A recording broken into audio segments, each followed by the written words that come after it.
Good afternoon, and thank you everyone for attending the weekly meeting here with Delphian. Still have some people joining, so I may get distracted. So today our agenda, we're going to go through, there's a couple new things on the system I want to show you briefly. We'll go through a market update, and then Shawn's going to go through and give a thorough analysis of the bullish pre-runners and talk some earnings stuff. So let's get started. Okay, first up, I know Gail, you had asked for this a long time ago, so we finally got to it. So on the earnings calendar, we're defaulting you into the bullish pre-runners, and you'll be able to do that setting in general settings. I'll show you in a minute. But so when we change the data in here or stock list or the criteria, whatever we want to do, it's not running until you hit this get data. So once I hit that, so instead of every click, it reloaded. So that's finally implemented. So there we go. Great idea. Thanks for bringing it up. So now we fix it. Took a while, but just like I said last week, we do have a big list of things we're working on, and we're getting to each one one by one. So in the general settings here, so under this earnings tab, you can select which default you want. If you're only doing vol crush, you can do that. We just defaulted everyone to bullish pre-runners here. So we can always go, and then you just hit the save button. So sorry, more people joining. So that's one of the things. The other thing we wanted to point out, so we now have a default symbol, and this is on that first tab. So whatever symbol you put in here, that'll be what's pulled up when you click on anything. So we had the idea to stop populating blank screens. So now it's going to pull in the symbol that you put in there when you log in. Now, another change we're kind of implementing. So as you type in different symbols and open new screens, the latest symbol during your current login. So if we put in like Tesla, and look that up, and then we open the options table in a different tab, then it'll pull up that Tesla. So your latest symbol during the login. Just so we're not, populating blank screens anywhere. So, it'll populate something every time. So this logic with the latest is being implemented, so that should be out very soon. Any questions on those kind of two things? No? No? Well, great idea, Gail, on that. So yeah, that's great. Yeah, make my life easier creating all those earnings plan. So okay, so we'll get into the market update here. So we've been pretty steady up above 70s as far as state ones. Not much movement from state eights. We have been getting some in state two. So we can look at that in the market pulse here.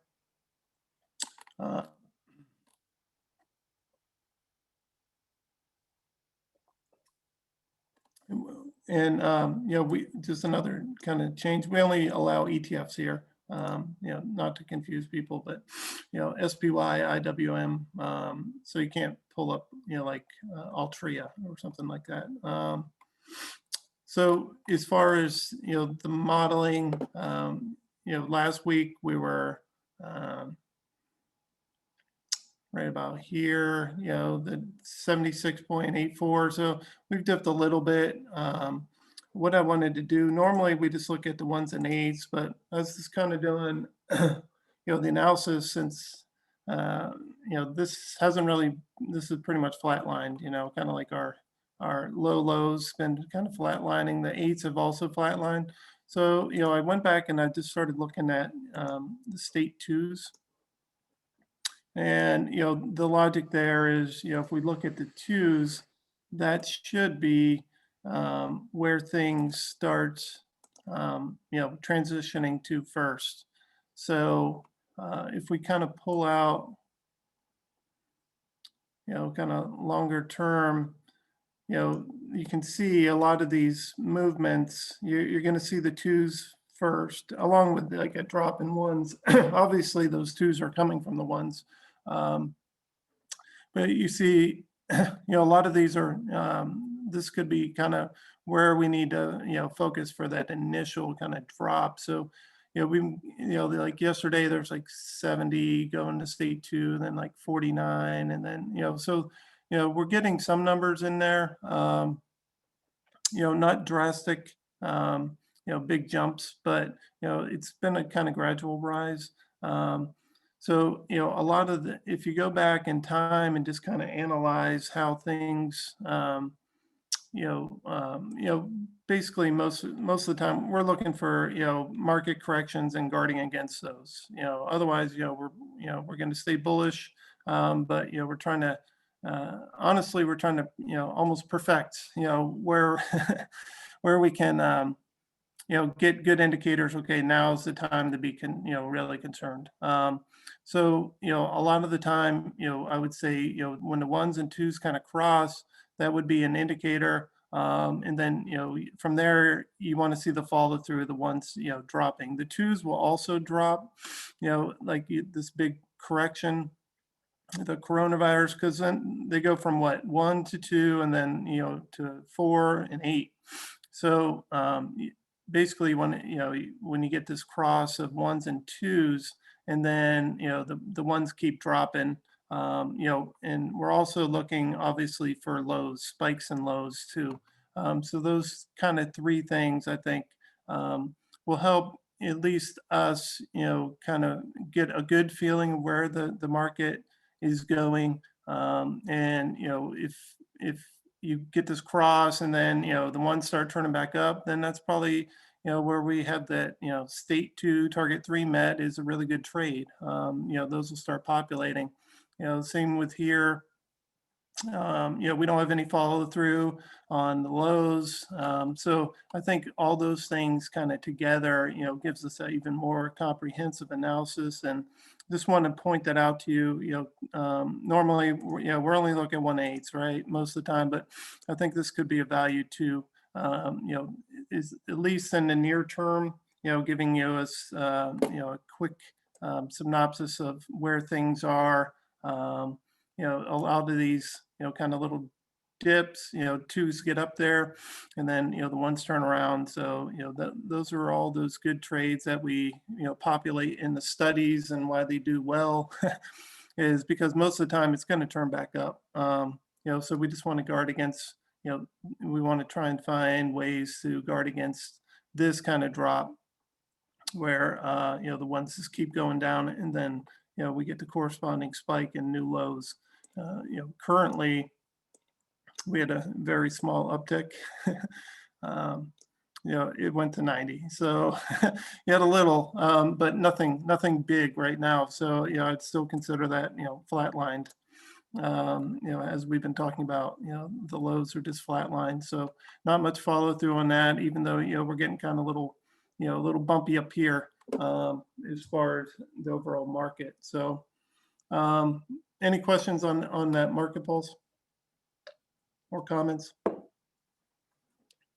Okay. So if we go into, let me pull up the SPX here. Speaking of, state two, target three met. There's Tesla.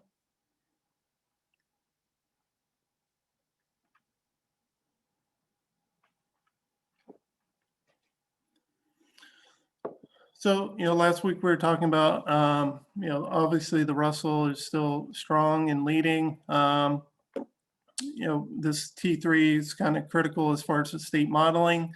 And we also pulled up the chart about, the 50-day SMA, being our nearest support. And you can see, yesterday it got pretty much right there and then just bounced really strong after that. So this would be I think our nearest, 3,800 as far as our nearest support. Outside of the state modeling, I'd use that 50. It's been pretty consistent for the most part throughout this move since the coronavirus bottom. So that's what I would look at as far as the current targets. If we make we get above new highs, then I'd expect it to move up some more after that. But near-term resistance would be that high. I think we're about, last week we talked, I think we're pretty much like right, within, $20 of where we were last week. So, I just kind of key off of, that 50-day, and then, as far as the market pulse too, kind of watching for those flags. And state twos really starting to pop. In the meantime, I think, just kind of draw your attention to, we have been getting a lot of studies, with the market action lately. So, if there's things, if you guys aren't reviewing these every day, I'd at least take a look at them. For strong names that pop in there, and kind of what I look for is ones that perform well across, all the different strategies. So, they're in the high probability for, let's just say a 10% pullback. So, if Tesla's in all four, then that, so it performs well in all different strategies, then I think that's something else, that you might want to consider. It performs well against, all of them. So, and, other things like strong names and things like that, like Apple went into the 5-year.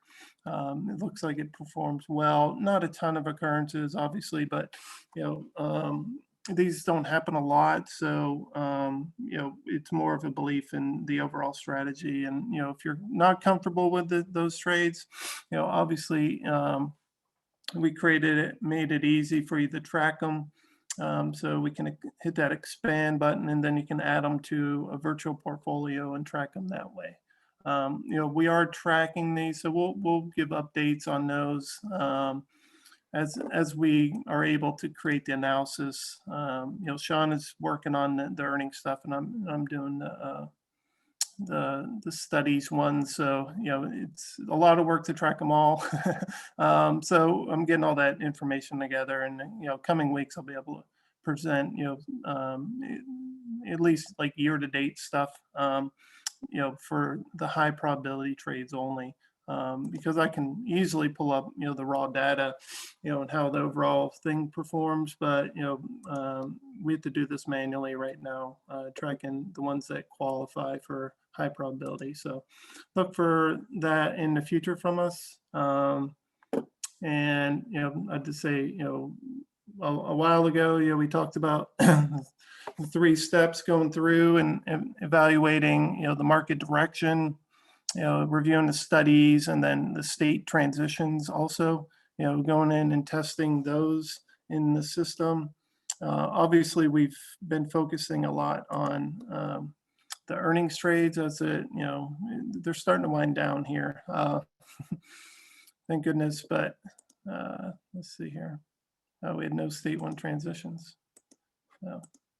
So we can go in and, create our own stock list and test different strategies as far as like the state transition. So that's another thing that you can do as far as those, trying to find trades.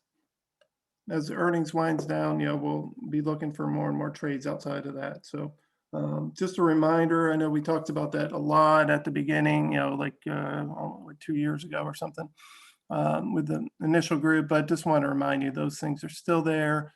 Good trades come through, the studies all the time. So, make sure that's part of your daily, review process, outside of the earnings stuff. So that was the basics I wanted to cover. I'll open up to any questions for anyone or comments.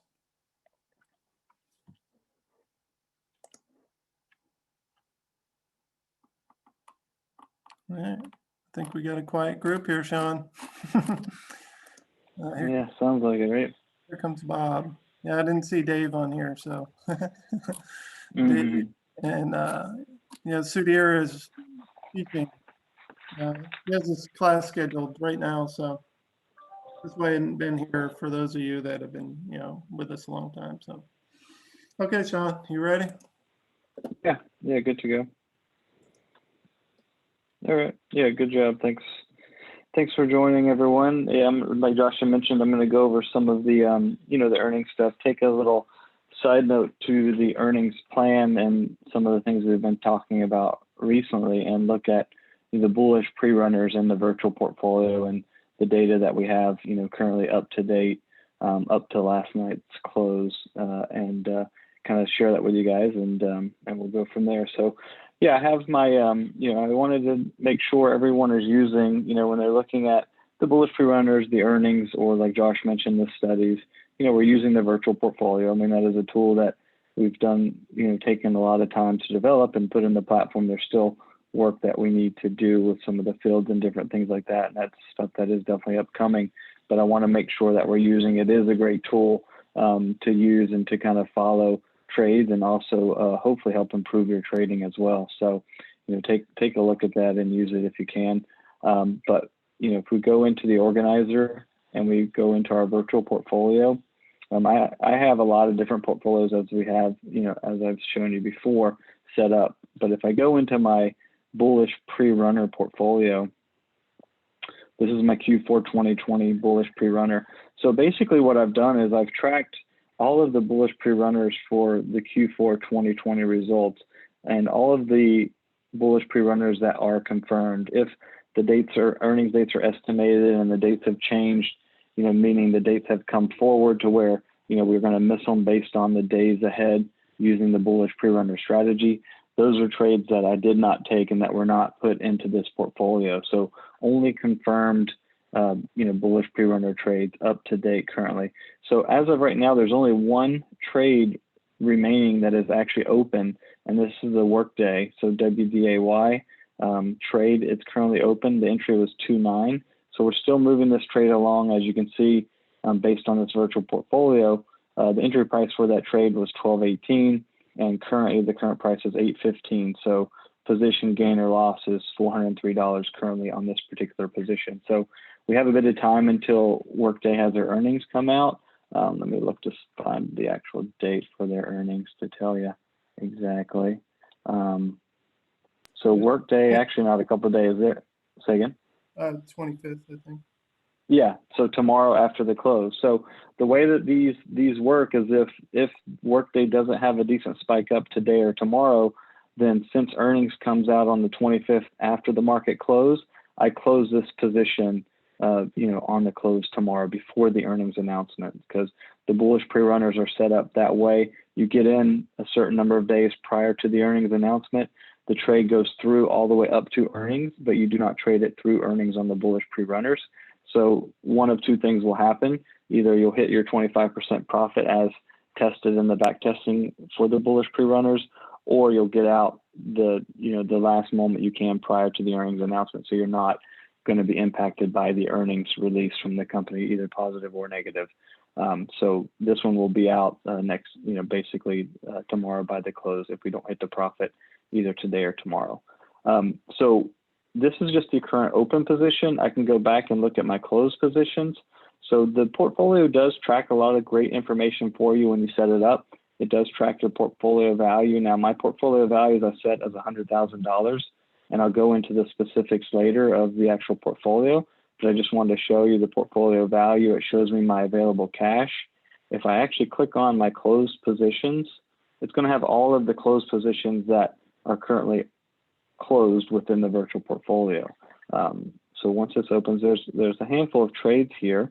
So we can see these are all of the closed positions, whether they are closed for a gain or a loss. You can see there's a couple of losers here, a couple gainers, losers. So we can see that if I scroll down, I think there was about 75, 76 trades here that we have that have come out since the beginning for the bullish pre-runners that was confirmed. So I we can analyze this, look at this a little further in details. I've actually taken this information and pasted it into an Excel file. It's a little bit easier for me to manage some of the data that way. If I want to, add some of the columns up or take some things out and things like that, I can look at the numbers a little bit easier. This is a great tool too. We currently don't have, I thought we had the functionality to print. We can do a print PDF, which will print the page, but what I'm going to push to the group to see if we can have a print where we can actually print it or copy it either to an Excel file. So if someone does want to actually look at it, in paper form, they'll actually be able to do that as well. So, this is the virtual portfolio. This is what it looks like. Like I said, I'll kind of go into the details and then come back here if we have time and we want to look at it. But I just want to give you a brief idea, of those trades and what we were looking at. So again, what I'm going to do is within the virtual portfolio, when I go back to my main portfolio section, I can actually share this portfolio. Any of my portfolios that I have, I can share with members of Delphian. So everyone that's on this call and everyone that is typically on our weekly call, what I'm going to do is I'm actually going to come in and share the portfolio with you. So you can see that once you come into your virtual portfolio, you'll be able to see these tabs here. And if you click on your shared portfolio, that's where that portfolio should show up. So you'll be able to view this portfolio in your shared portfolio tab. So probably after today, tomorrow, I'll have that loaded and sent over to you, and you'll be able to check it out just as it is here as well. One other pretty neat feature is you'll be able to, it'll be shared, so you can see the portfolio here. It'll be shared, and then you can also send a message if you want. So if you click on this little link here within your shared, it will actually send me a message, and we can talk back and forth about the different things you see. Or if you have some analysis that you want to look at within the portfolio, you can send me a message that way within the actual virtual portfolio. So again, I'll have that shared with you later today or in the morning. I just want to make sure everything looks good on that end before I send it over to you. So what I did was I actually took, like I mentioned, I was able to, when I opened up the bullish pre-runner portfolio and for my closed positions, I actually copied all of that data into an Excel file, and I'll pull it up here and you can kind of look at it. So what I did was I just copied it over. I took some of the fields out because the fields are pretty long. They went across the board, but I took the fields out, and this is just essentially the synopsis of everything from the virtual portfolio page. I just put it in this Excel format. Again, this is a little bit easier for me to manage and kind of run the numbers if I want to do so. Other people might have different ways to look at it. So before I kind of go over this, I do want to show you though the summary of it all, and then maybe I can clear some of that information up to any questions that you might have. So what I did was for the bullish pre-runners, the Q4 2020. So the first trade was on 12/28/2020, and it's up to current day close of yesterday. So as of the close of yesterday, we have the one trade open, which is the workday, and it's negative $403 currently. So we're down 403 in the red. So I made that red there. And currently there's three. Oh, I didn't mean to do that. I'm sorry.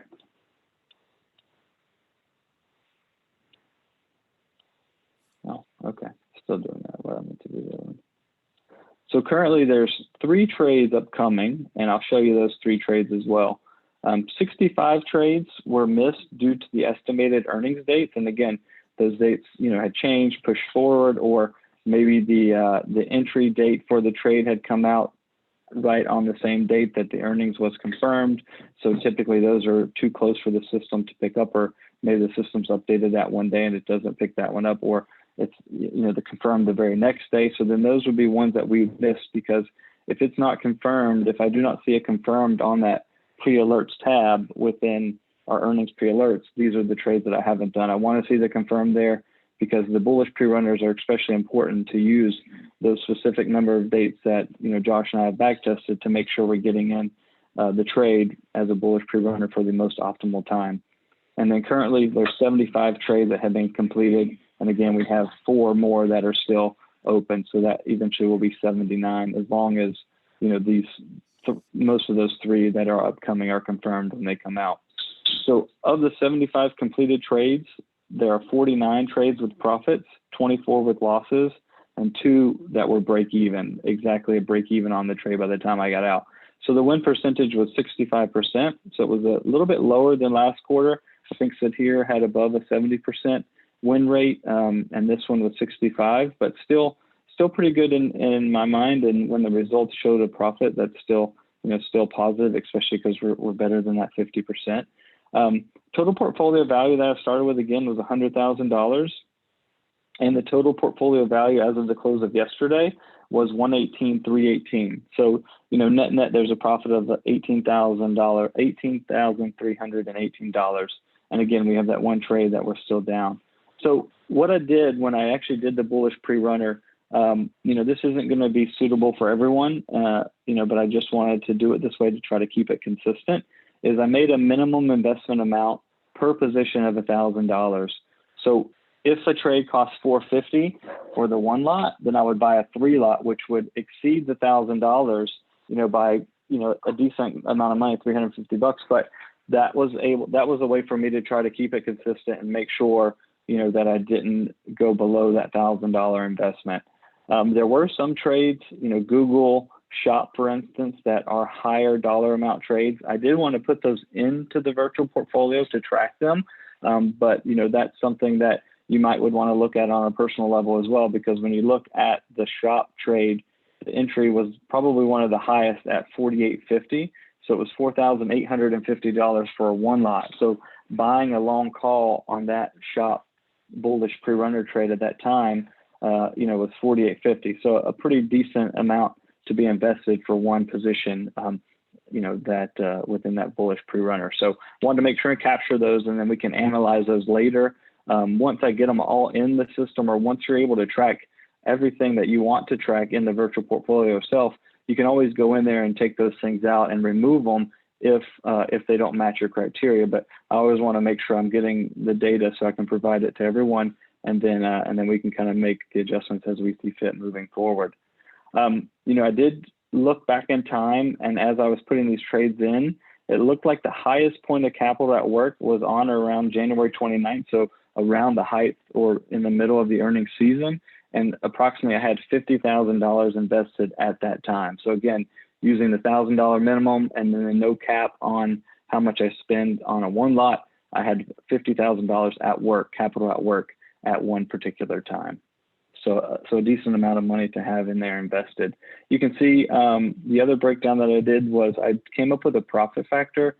So I took my total profits and then my total losses, divided my total profits by my total losses, and a 2.79 profit factor.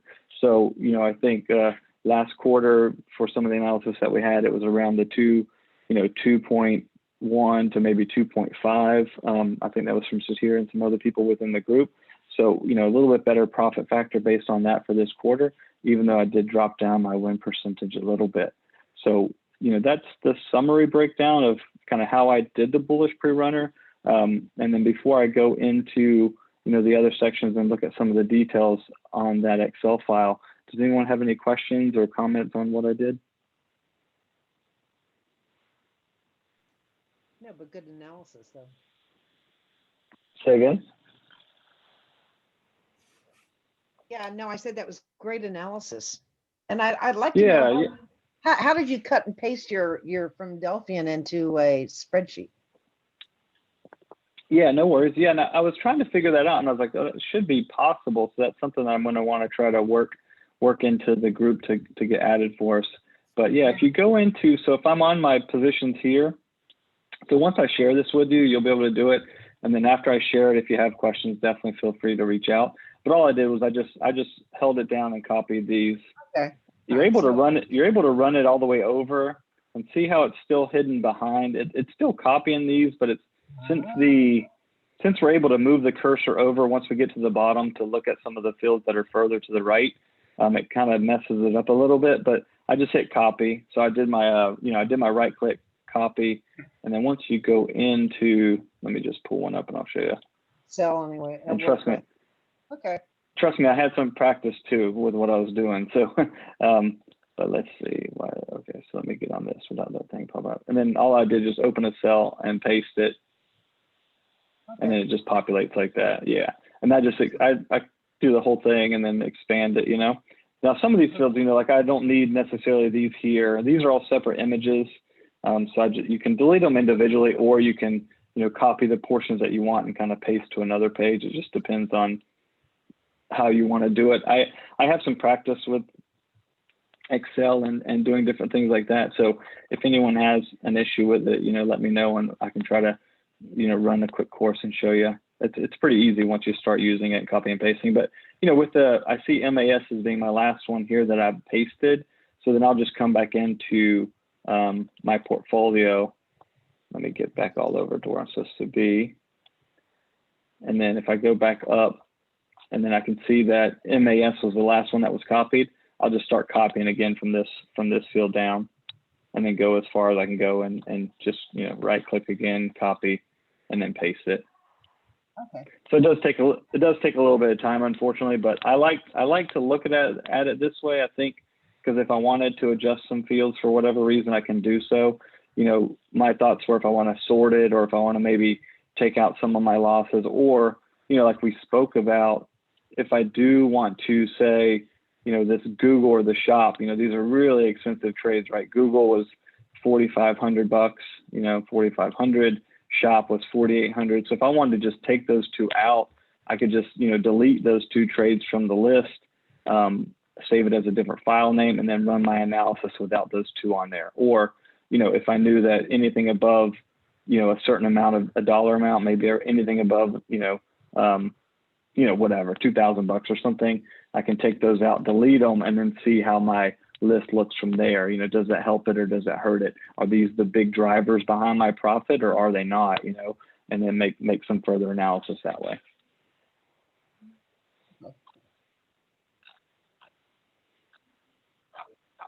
Any other questions besides that?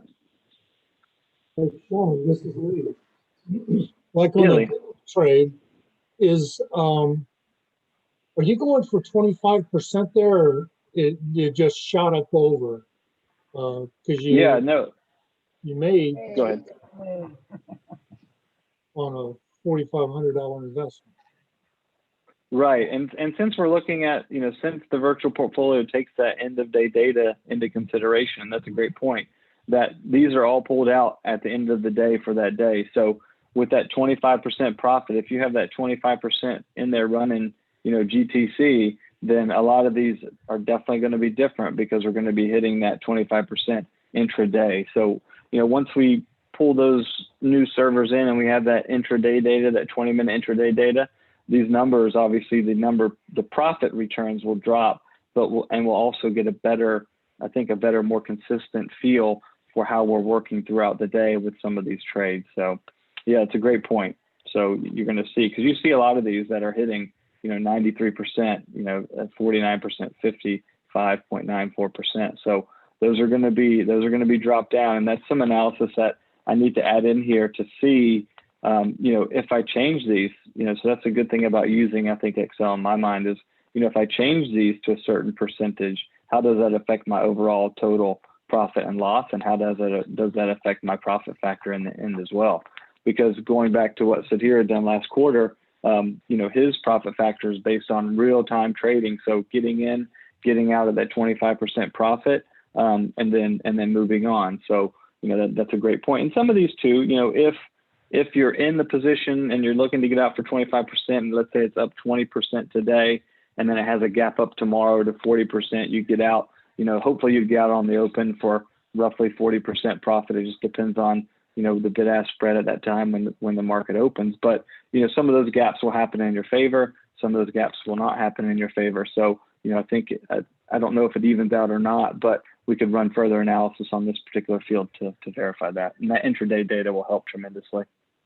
Well, Shawn, do you think the same thing would be true on the losses? Like, whatever your losses were, 10,000 and change, that if you were doing right intraday, would your losses be less, do you think?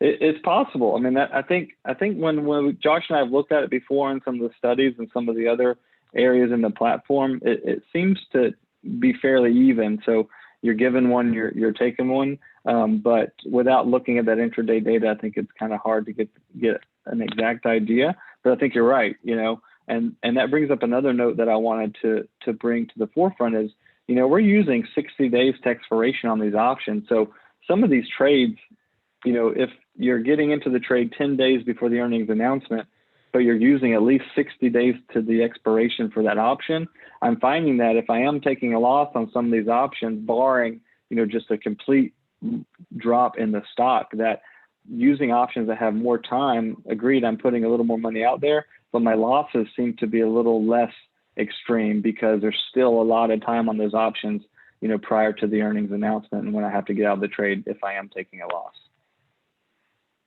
And you never consider just holding it, the trade through? Like if you have 50 days left, you don't consider holding it on a stock Well, yeah. Not for the bullish pre-runners and what we're putting out for this particular section. I think that's a viable trade to look at if you want to test it and run some further analysis on it further. Because I think we've talked about it before, where is if you see, if you're in a bullish pre-runner and then you see that trade also matches up for a bullish runner, that might be a trade that you would want to analyze a little further to say, do I have enough time on my option to hold it through the bullish runner? And, how much money am I down currently before the earnings announcement happens? But those are other factors that you'd want to take into place as well, right? I would look at the earnings calendar to see, how often has that stock moved higher off of the earnings announcement? How often has their, versus their estimated? And then when they do or when they don't, how often does it move up higher after that? So those are just additional factors you would want to take into place, before I could say, yay or nay. It just depends, I guess, but I would say test it because I think that's a viable trade to test. All right, thank you, Hey, Shawn, just a quick comment on the, as far as the intraday data, I don't think there's any way the win percentage drops. If anything, you may have spikes that weren't captured intraday. So the losses aren't going to go any higher, so, the profits could change. They will change, obviously. But, you don't know. It's hard to say because, you may have a spike up early in the morning and then it drifted back down for the close, on the day that it closed out. So it's hard to say as far as that. I would assume that it would drop a little bit. But you may get some winners, from that intraday data, from, some of those losing trades, but you just don't know until you have the data. So, like when we tested those studies, the win rate always went up, because of the intraday data. And it was kind of, it varied on the profit amount a little bit, I think. So. Right. Yeah, that good input as well. Yeah, and I agree. It's just hard to tell, but it is a good point to note that we are using that end of day data when we're running this virtual portfolio. So, we can run further analysis, but by typing in those percentages. But yeah, so that's how I just kind of composed this. I did it for, like I said, those 75 trades. We still got a couple that are that are upcoming. I'm going to show you guys those as well over the next couple minutes. But what I'll do is, like I said, that virtual portfolio I'll share with you and just verify with some others, about sending possibly this portion that I have saved in a file out as well before I do that. But I'll at least share the virtual portfolio with you so you can run some analysis. And if you have different ideas or comments or things like that, please send me the message, in the virtual portfolio, or send me an email too. That would be great also. Either which way is easiest for you. Definitely do that. Shawn, sorry. Yeah. I had an idea. The Yes. one thing people do look at is, the win percentage, of the, like the 80, 90, or 100. So maybe adding that in and seeing if there's any difference between those, how Right. the 90%ers performed versus 80 and all that. Yeah. And that's the reason too that I like to use the Excel, because like Josh mentioned there, I can come back, I can circle back and pull in, Josh's back test for the bullish pre-runners that we have on the shared file, I can copy that data, put that in a file here to kind of match up with my symbols. And then like Josh mentioned, have a, maybe have a win percentage here, and then see, okay, win percentage, what was my win percentage? Was it, was Google 100% winner? And then maybe Shop was only an 80% winner. And then I can kind of organize them that way and maybe get a little bit better of a tell. Maybe certain ones perform a little bit better depending on their higher win percentage, maybe not, but that's something that we could look at to analyze further. And using the Excel files, in my mind, gives me that flexibility. You got to be used to or comfortable using Excel, but once you get comfortable using it, you'll be good to go. And you can see, if you look down below on this sheet here, I had sheet 7, sheet 3, live tracking, sheet 2, sheet 4, sheet 6. So you can see these are all my different iterations of cutting and pasting and copying information and move it over and trying to put it together and things like that. So it does take a lot to kind of get it in there and get used to it. But once you're able to work it, I think you'll find it a useful tool as well. So, and if I do add some of those in there, the win percentages or things like that, if I can find some other fields that we've talked about previously to add in here or to do some further analysis on, we'll be sharing that with the group as well. So if we find anything that seems to be of value. Any other questions on that, guys?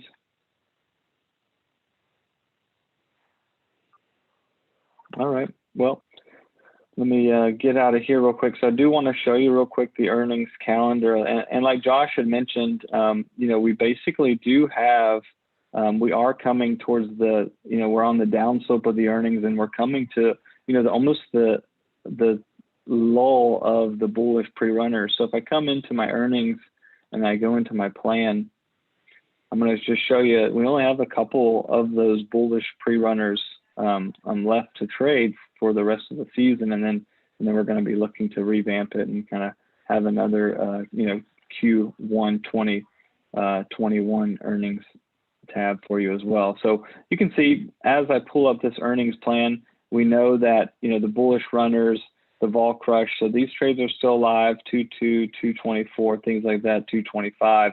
But my bullish runners, since they go ahead of the earnings date, all these earnings dates are upcoming or today or tomorrow. So I have to go ahead in time to find the bullish pre-runners that are going to match up with current time. So if I skip all the way to, let's say, page 9, that goes a little too far. Page 6 goes far. Let's see, page 4. So on page 4, we can see I'm starting to get into some bullish pre-runners that come out over the next couple of days. Tomorrow we have the DocU, which is what company is that? Let's see. DocuSign. DocuSign. Then on the 26th we have PDD. But if you still look, DocuSign is confirmed, which is good.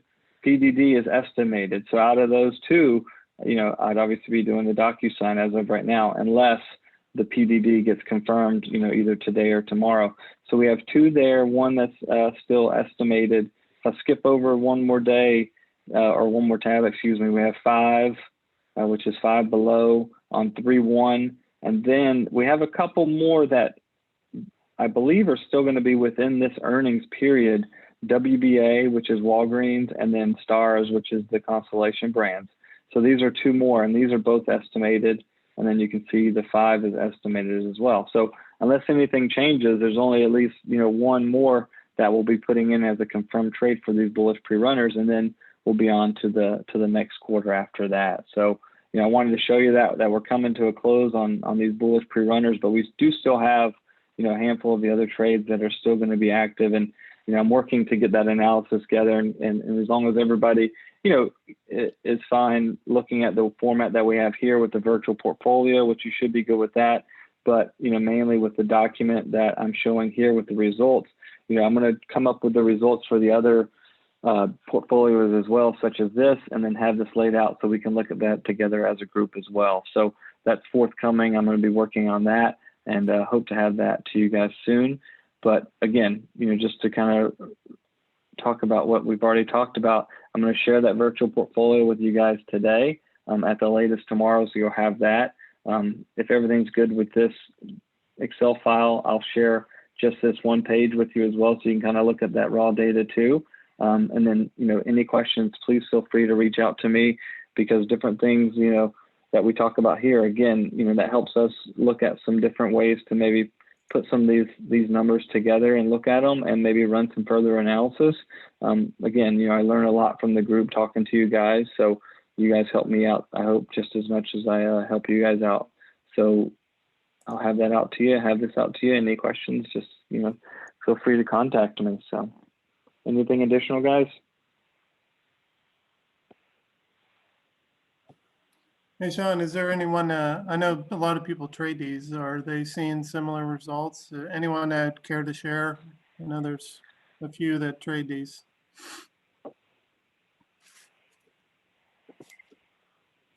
Yeah, does anyone on the call want to share kind of some of the things that they've been doing? I know Bob sent over some information before. I know a couple other people are trading it as well. Sadir has been trading them also. He's not on the call, like Josh mentioned. He does have classes during the week, so he's limited when he can listen to these calls. But I know he's been tracking them. So if I can get an update from him, and he doesn't mind me providing that to the group, I will. But how about anybody on the call right now? I've been trading them and getting real good results. I think I've got about 60 trades, that I've done, and probably 14,000 in profits. And, though, I've been real skittish since the election. And if I get scared or nervous with the volatility or fear of the volatility, I'll get out.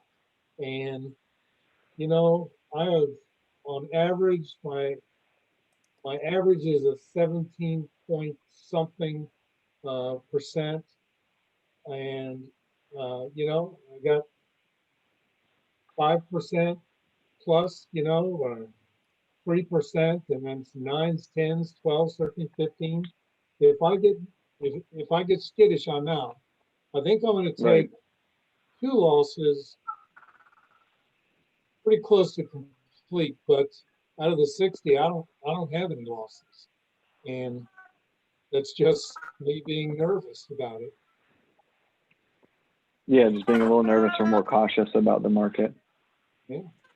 And in my mind, that's interesting. You say 17%, because when I take all my closed positions and I do an average of my returns, positive and negative, it comes out to about 15.7%. So it's interesting that you're a little bit higher than I am, and that's actually with live trading versus the virtual. Yeah. I'm a scaredy cat. No, I think, I think you can use the Delphian tool as a great tool to help you run the analysis, and, we can run the data and give you some great trades, and you can run further analysis and, and optimize those trades and find some really good trades. But, you want to have the plan, you want to have a plan before you get into a trade to get in and to get out.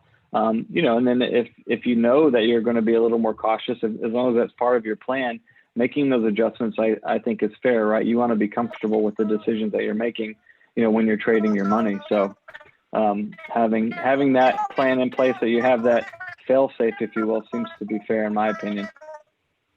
Yeah, I remember you talk, and I'm the same way, that I want to sleep at night. I don't want to be walking around in the evening worrying about what's the market. There's a lot of comfort for me in getting out early. Hey, one quick question. When does the next earnings season start? Because this is just too good, too easy. Right.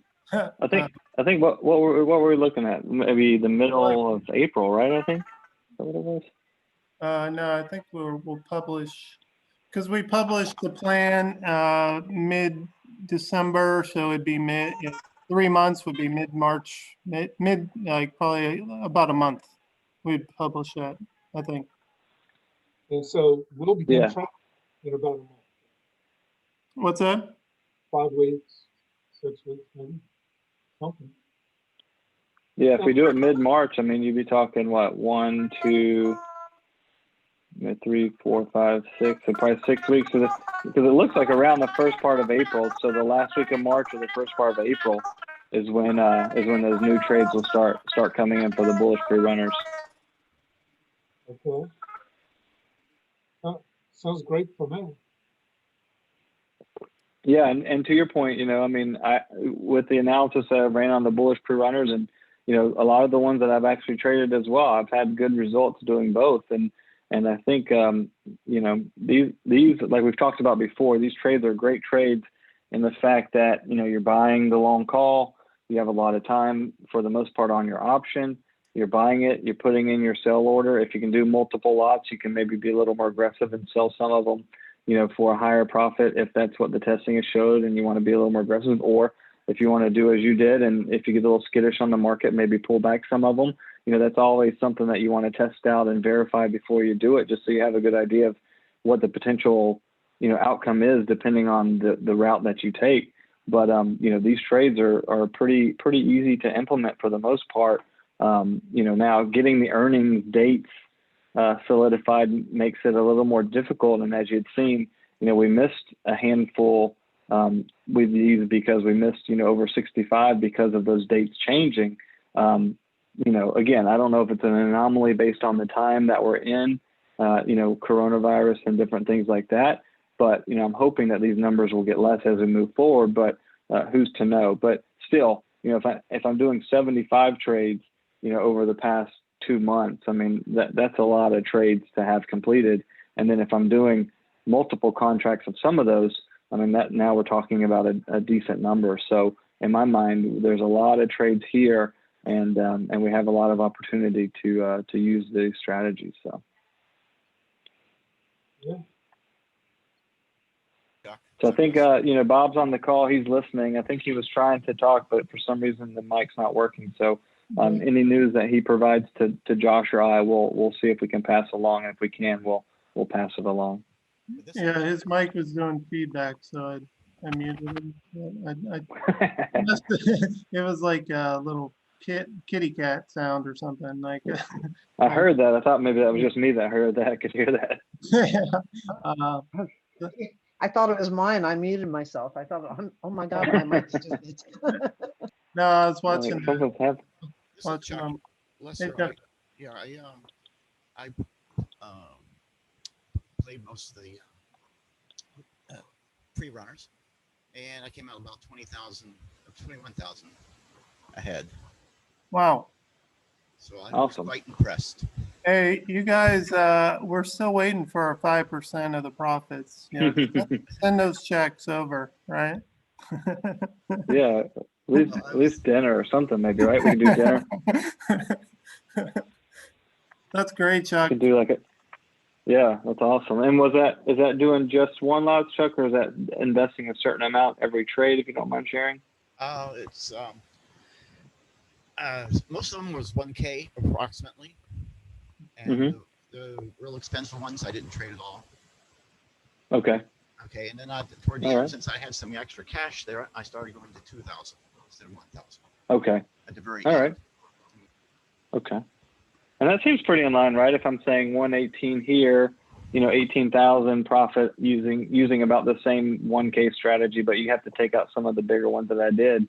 But that seems like we're close. We're fairly close on the numbers, which is good. I mean, which gives me light to the fact of being the end of day data versus intraday. I mean, intraday data is going to beat it hands down. Not intraday data, but live trading is going to beat it for sure, hands down, because that's exactly what you got when you got out of the trade, right? But it's good that those numbers are close, and yeah, I'm glad you're making some money on those as well. So yeah, good job. And on the last earnings, I played a little bit as well, not as coordinated as this spreadsheets are, but I made like an additional 5,000 that time as well. Nice. Very good. Well, good. Yeah, I mean, I think that's great, and I think as we progress further, with these trades and, using maybe other indicators or maybe tightening up our stock option list, symbol list, maybe we can optimize it and make it a little bit better. That's the goal, right? Kind of help our trading. I think the virtual portfolio can kind of help your trading if you're not trading these live.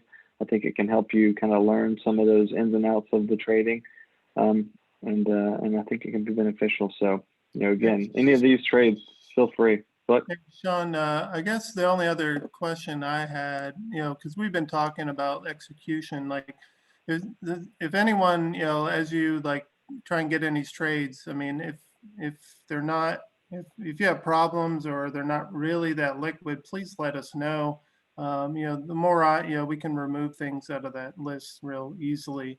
But I don't think the pre-runners is so much a problem, getting, 1 to 5 contracts shouldn't be a problem, but, going in and doing like the vol crush, those type trades are obviously you're going to need better liquidity.